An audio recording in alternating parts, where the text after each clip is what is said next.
Hello दोस्तों, मैं अमित स्वागत करता हूं आपका स्टडी आर्ट के इस यूट्यूब प्लेटफॉर्म पर। हम लोग आज देखेंगे प्राचीन राजवंश और उनके संस्थापक।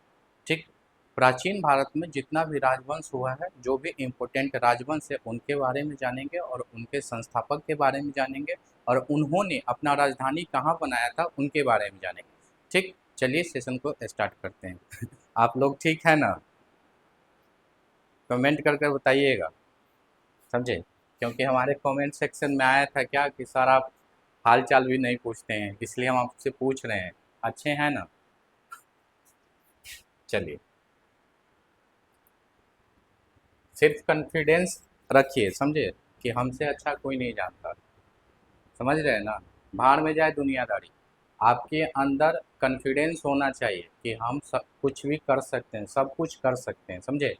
हमारे से ज़्यादा देखिए, हम एग्जाम्पल में हमको ले लीजिए, हमको कुछ नहीं आता, लेकिन कॉन्फिडेंस है कि हम कुछ पढ़ा सकते हैं, बता सकते हैं। तो कॉन्फिडेंस रखना है, कॉन्फिडेंस लेवल क्या करना है? हाई, हाई बनाना है, लो नहीं करना है। चलिए अपने सेशन को स्टार्ट करते हैं। पहला देखिएगा, एक तरफ वंश दिया हुआ, संस्थापक दिया हुआ, अंतिम शासक दिया है और राजधानी दिया हुआ। ठीक, चलिए। हर्यक वंश, हर्यक वंश का संस्थापक कौन था? तो बिंबिसार थे, समझे। अंतिम शासक कौन थे? नागदशक थे। और इन्होंने, समझे, राजधानी कहाँ बनाता है? तो राजगीर। देखिएगा, हर्यक वंश का प्रथम राजधानी राजगीर रहता है। बिंबिसार राजगीर बनाते हैं और अजात शत्रु के समय में भी राजधानी कहाँ रहता है? राजगीर। लेकिन जब उदयन आएगा तो ये राजगीर से राजधानी कहाँ लाते हैं? तो याद रखिएगा, पाटलिपुत्र। और पाटलिपुत्र का संस्थापक कौन रहता है? तो उदयन, उदयन। चलिए, अगला देखेंगे शिशुनाग वंश। कौन सा वंश? शिशुनाग वंश। ठीक, मगध साम्राज्य में टोटल 7 वंश हमने आपको बताया था। टोटल कितना वंश? 7 वंश बताया था। ठीक, 7 वंश में हर्यक वंश प्रथम, हर्यक वंश के बाद शिशुनाग वंश आता है और शिशुनाग वंश का संस्थापक कौन करता है? स्थापना कौन करता है? तो शिशुनाग करते हैं। ठीक, इनका अंतिम शासक कौन रहता है? तो नंदीवर्धन रहते हैं। और इन्होंने अपना राजधानी कहाँ बनाता है? तो वैशाली। राजधानी कहाँ बनाता है? तो वैशाली बनाता है। उसके बाद देखेंगे नंद वंश। नंद वंश का संस्थापक महापद्मनंद रहता है और अंतिम शासक कौन रहता है? धनानंद। अंतिम शासक कौन रहते हैं? धनानंद रहते हैं। और इन्होंने अपना राजधानी कहाँ बनाता है? तो पाटलिपुत्र को ये बनाते हैं। उसके बाद कह रहा है मौर्य वंश। नंद वंश के बाद कौन सा वंश आएगा? मौर्य वंश आएगा। और मौर्य वंश का संस्थापक पूछेगा तो चंद्रगुप्त मौर्य। और अंतिम शासक कौन थे? बृहद्रथ। मौर्य वंश का अंतिम शासक कौन थे? बृहद्रथ थे। और इन्होंने अपना राजधानी कहाँ बनाते हैं? तो ये भी पाटलिपुत्र। ठीक, चलिए। उसके बाद आएगा शुंग वंश। शुंग वंश का संस्थापक कौन थे? तो पुष्यमित्र शुंग थे, समझे। और अंतिम शासक कौन थे? देवभूति थे। और इनका राजधानी कहाँ रहता है? तो पाटलिपुत्र रहता है। ठीक, उसके बाद है कन्नम वंश। कन्नम वंश का संस्थापक पूछेगा तो वासुदेव। और अंतिम शासक पूछेगा तो सुशर्मा। राजधानी कहाँ रहता है? तो पाटलिपुत्र रहता है। ठीक, उसके बाद है सातवाहन वंश। सातवाहन वंश, इनका संस्थापक पूछेगा तो शिमुख था। अंतिम शासक कौन था? तो यज्ञश्री सातकर्णी। यज्ञश्री सातकर्णी, यज्ञश्री सातकर्णी, सातकर्णी। ठीक, अंतिम शासक था। और इन्होंने अपना राजधानी कहाँ बनाता है? तो प्रतिष्ठान बनाता है। कहाँ पर बनाता है? प्रतिष्ठान बनाता है। चलिए अब हम आगे देखते हैं कुषाण वंश के बारे में। कुषाण वंश, कुषाण वंश का राजधानी कहाँ रहता है? तो परुषपुर रहता है। कहाँ रहता है? परुषपुर रहता है। और संस्थापक कौन रहता है? तो कुजुल कंडफिसेस। कुषाण वंश का संस्थापक कौन रहता है? कुजुल कंडफिसेस। वास्तविक संस्थापक पूछेगा तो भीम कंडफिसेस। भीम कंडफिसेस। भारत में है ना सर्वप्रथम शुद्ध सोने का सिक्का कौन चलाता है? तो भीम कंडफिसेस। शुद्ध सोने का सिक्का कौन चलाता है? तो भीम कंडफिसेस। ठीक, सबसे प्रतापी शासक पूछेगा, कुषाण वंश का सबसे प्रतापी शासक कौन रहता है? तो ये कनिक्स रहता है। कुषाण वंश का सबसे प्रतापी शासक पूछेगा तो कनिक्स रहता है, समझे। और कनिक्स के दरबार में, समझे, कौन कौन रहते हैं? तो याद रखिएगा, अश्वघोष, वसुमित्र, चरक, पार्श्व और नागार्जुन।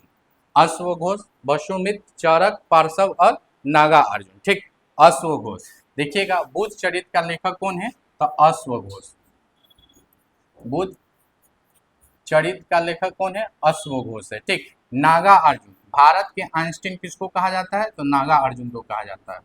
भारत का आइंस्टीन, आइंस्टीन किसको कहा जाता है, तो नागार्जुन को कहा जाता है। ठीक। कुषाण वंश का सबसे प्रतापी शासक कौन रहता है, तो कनिष्क रहता है। और सर्वाधिक शुद्ध सोने का सिक्का कौन चलाता है, तो सर्वाधिक पूछेगा तो ये कुषाण चलाता है, समझे, सॉरी कनिष्क चलाता है। अब वंश में पूछेगा तो कुषाण वंश। ठीक। चलिए अब हम देखेंगे गुप्त वंश। गुप्त वंश का संस्थापक कौन रहते हैं, श्रीगुप्त। गुप्त वंश का संस्थापक कौन रहता है, श्रीगुप्त रहता है। वास्तविक संस्थापक पूछेगा तो चंद्रगुप्त प्रथम, चंद्रगुप्त प्रथम। चंद्रगुप्त प्रथम एक संवत चलाता है, उसका नाम क्या रहता है, गुप्त संवत। गुप्त संवत, समझे। गुप्त संवत कौन चलाता है, तो चंद्रगुप्त प्रथम चलाते हैं। कब चलाते हैं, तो 319 एडी, समझे, 319 एडी, या कहीं कहीं आपको लिखा रहेगा 320 एडी, 320 एडी। ठीक। तो गुप्त संवत कौन चलाता है, तो चंद्रगुप्त प्रथम, समझे। कनिष्क भी एक संवत चलाता है, कौन सा संवत, शक संवत। शक शक संवत कौन चलाते हैं, कनिष्क चलाते हैं। ये कब चलाते हैं, तो 78 एडी में, 78 एडी में। ठीक, 78 एडी में। चलिए अब हम देखेंगे गुप्त वंश का महान शासक या सबसे प्रतापी शासक पूछेगा तो चंद्रगुप्त द्वितीय, या इसी को क्या बोलते हैं, चंद्रगुप्त विक्रमादित्य बोलते हैं। ठीक, चंद्रगुप्त विक्रमादित्य। इनके दरबार में एक चीनी यात्री आते हैं, उनका नाम क्या रहता है, तो फाहयान। कौन रहता है, फाहयान, समझे, फाहयान, समझे। किनके दरबार में आते हैं, तो ये याद रखिएगा चंद्रगुप्त विक्रमादित्य या चंद्रगुप्त द्वितीय के दरबार में, समझे, फाहयान आते हैं। इन्होंने अपना राजधानी कहाँ बनाता है, तो पाटलिपुत्र। राजधानी कहाँ बनाता है, तो ये पाटलिपुत्र अपना राजधानी बनाते हैं। चलिए एक और याद रखिएगा, ये जो गुप्त वंश रहता है ना, तो गुप्त वंश जो है ना, तो कुषाणों का सामंत रहता है। किसका सामंत रहता है, ये तो कुषाणों का सामंत रहते हैं। गुप्त वंश किसका सामंत रहेगा, तो ये कुषाणों का सामंत रहता है। ठीक। उसके बाद हम देखेंगे बकाटक वंश। कौन सा वंश, बकाटक वंश, समझे। इनका संस्थापक कौन रहता है, तो विंध्य शक्ति। बकाटक वंश का संस्थापक कौन रहेगा, विंध्य शक्ति। कौन रहता है वो, तो विंध्य शक्ति। ठीक। हाँ, राजधानी कहाँ बनाता है, तो प्रवरपुर। कौन सा, प्रवरपुर या नंदीवर्धन, समझे, नंदीवर्धन ये राजधानी रहता है, समझे। बकाटक वंश का राजधानी कहाँ रहता है, प्रवरपुर या नंदीवर्धन ये रहता है। और इनका संस्थापक पूछेगा तो ये हो गया विंध्य शक्ति। कौन हो जाएगा, विंध्य शक्ति। चलिए उसके बाद हम देखेंगे हून, समझे, हून।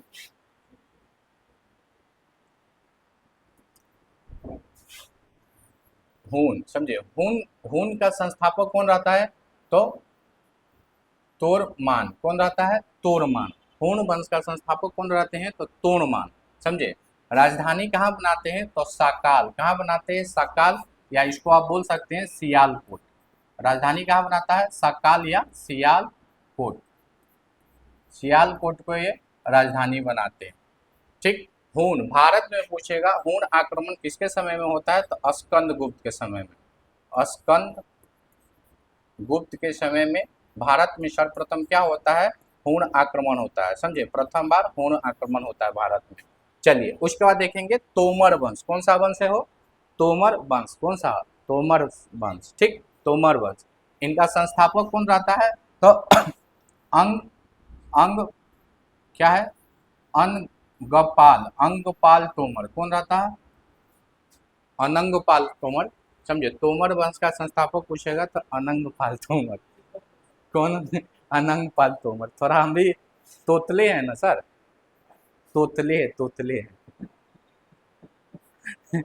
चलिए इन्होंने अपना राजधानी कहाँ बनाता है, तो ये दिल्ली। कहाँ पर बनाता है, ये दिल्ली पे राजधानी बनाते हैं, समझे। और दिल्ली शहर का स्थापना कौन करता है, तो याद रखिएगा तोमर वंश, समझे। तोमर वंश से क्या करते हैं, दिल्ली शहर का स्थापना करते हैं। ठीक। आगरा का पूछेगा, आगरा शहर को कौन बसाता है, आगरा शहर को कौन बसाता है, तो याद रखिएगा सिकंदर लोदी। कौन बसाता है, सिकंदर लोदी, सिकंदर लोदी। ठीक, लोदी। चलिए आगे हम देखेंगे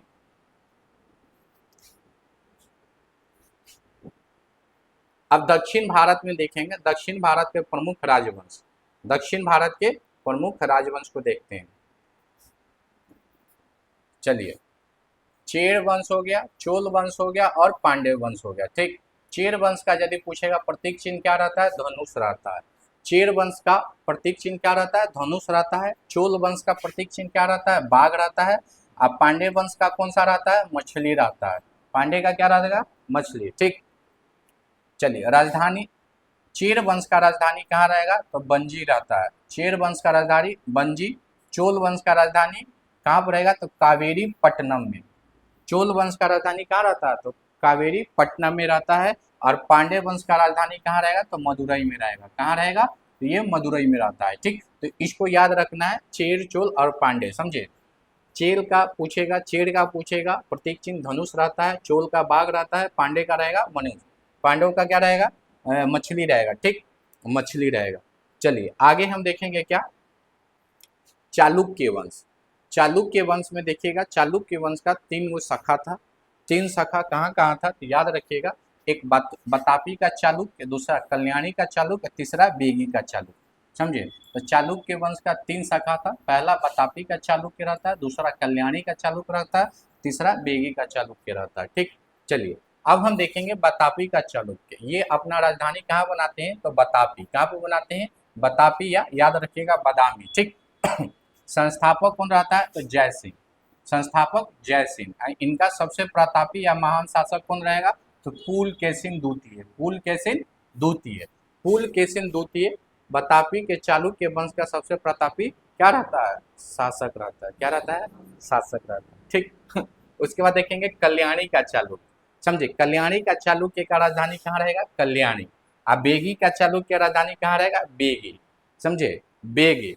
देखिए, बतापी का चालुक्य राजधानी बतापी, कल्याणी का कल्याणी और बेगी का बेगी। ठीक, अब हम देखेंगे कल्याणी का जो चालुक्य रहता है, इनका संस्थापक कौन रहेगा, तो तैलप द्वितीय। तैलप द्वितीय, तैलप द्वितीय। ठीक, बेगी का जो चालुक्य रहेगा, इनका संस्थापक कौन रहेगा, तो विष्णुवर्धन। कौन रहते हैं, ये विष्णुवर्धन रहते हैं।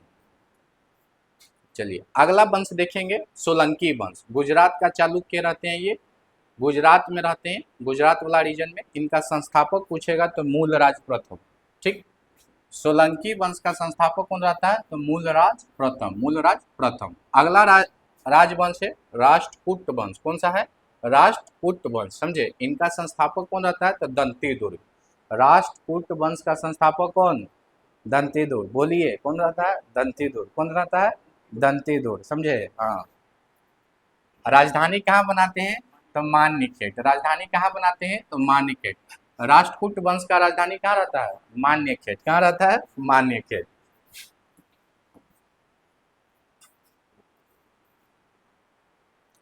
चलिए, चोल वंश। चोल वंश का संस्थापक कौन है, विजयालय। कौन है, विजयालय। चोल वंश का संस्थापक विजयालय। वास्तविक संस्थापक पूछेगा तो आदित्य प्रथम। आदित्य प्रथम। और सबसे महान या प्रतापी शासक पूछेगा तो राजेंद्र। ठीक, राजधानी कहाँ बनाता है, तो तंजौर, समझे। चोल वंश का राजधानी कहाँ रहता है, ये तंजौर रहता है। ठीक, उसके बाद हम देखेंगे पल्लव वंश। कौन सा वंश, पल्लव वंश। ठीक, संस्थापक कौन रहते हैं, तो शिव विष्णु। पल्लव वंश का संस्थापक शिव विष्णु। सबसे महान या प्रतापी शासक कौन रहेगा, नरसिंह वर्मन प्रथम या नरसिंह वर्मन द्वितीय, समझे। नरसिंह वर्मन प्रथम और नरसिंह वर्मन द्वितीय। ठीक, इन्होंने अपना राजधानी कहाँ बनाता है, तो कांचीपुरम। कहाँ बनाते हैं ये, कांचीपुरम बनाते हैं। और पल्लव वंश के अंतिम शासक कौन रहेगा, तो अपराजित। कौन रहेगा, अपराजित। कौन रहते हैं, तो अपराजित रहते हैं। ठीक, चलिए आगे हम देखेंगे होयसल वंश, समझे। इनका संस्थापक कौन, विष्णुवर्धन। होयसल वंश का संस्थापक कौन, विष्णुवर्धन। राजधानी कहाँ बनाता है, द्वार समुद्रम। ये राजधानी कहाँ बनाते हैं, तो द्वार समुद्रम। उसके बाद है यादव वंश। यादव वंश का संस्थापक कौन, बीमल पंचम। बीमल पंचम रहते हैं, बीमल पंचम। ठीक, बीमल पंचम। ठीक, राजधानी कहाँ बनाते हैं, तो देवगिरी। राजधानी कहाँ बनाते हैं, तो देवगिरी। यादव वंश का राजधानी कहाँ रहता है, देवगिरी। यादव वंश का राजधानी देवगिरी। उसके बाद है चंदेल वंश। कौन सा वंश है, चंदेल वंश। चंदेल वंश का संस्थापक पूछेगा तो ननुक। कौन रहते हैं, ननुक रहते हैं। कौन रहते हैं, ननुक रहते हैं। राजधानी कहाँ बनाते हैं? तो खजुराहो। कहाँ बनाते हैं? खजुराहो। ठीक, खजूर वाला राहो, खजुराहो। हाँ, चलिए उसके बाद है काकातीय वंश। कौन सा है? काकातीय वंश। इनका संस्थापक पूछेगा तो बिट्टा प्रथम। कौन रहते हैं? बिट्टा प्रथम। राजधानी कहाँ बनाते हैं? तो अमरकुंड, अमरकुंड या वारांगल, अमरकुंड या वारांगल दोनों में से एक ऑप्शन रहेगा। काकातीय वंश का राजधानी कहाँ रहता है? अमरकुंड या वारांगल रहते हैं। ठीक, अब हम देखेंगे पाल वंश। कौन सा वंश? पाल वंश देखेंगे।